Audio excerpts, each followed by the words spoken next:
If you don't have a backup system after a shoot, you need to give this a try. So normally after a shoot, I would take out my SD card. Right now I'm using the ProGrade CF Express Type A cards, and I insert it into my reader. So I'm using this ProGrade system where I have my ProGrade SSD right here and the ProGrade reader right here. So very easily after a shoot, I can just plug my card straight in and I can start reading. I'll go to my 2025 folder and I'll choose the category of my shoot.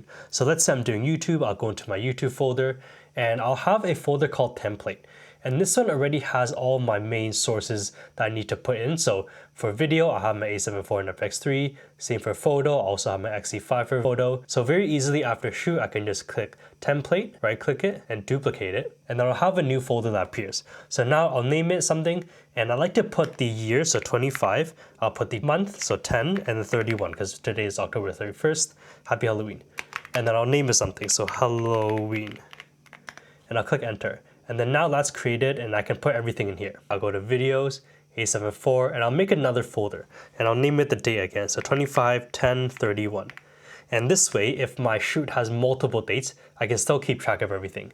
And then here, I'm just going to drag all my footage in here. And then this will just transfer everything over. And you can see here 95 gigabytes because I'm using CF Express Type A cards from ProGrade. They're transferring super fast, which is awesome. About a minute for 95 gigabytes. And then while this is transferring, I already have my NAS set up so that it's syncing everything to my NAS. So all of these files here, it's being automatically synced over to my NAS. So I have a second backup right away instantly. I don't have to drag anything over to my NAS. It'll automatically detect what's new and what's already there, and it'll sync everything up. And the way I designed this workflow is that the SSD that I just put my footage on, that's my working drive. That's only 4 terabytes, so it's not a ton of space.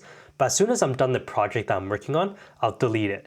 And I have it set up so that on the NAS, it does not get deleted. So even if my working drive, I clear it, I'll always have a backup in case I want to go back to it later on the NAS. And because I had that syncing that I showed you before, whenever I do any changes to my project, if I'm working on stuff, exporting anything, everything gets synced over to NAS automatically and it's all backed up right away. So are you going to give this backup system a try?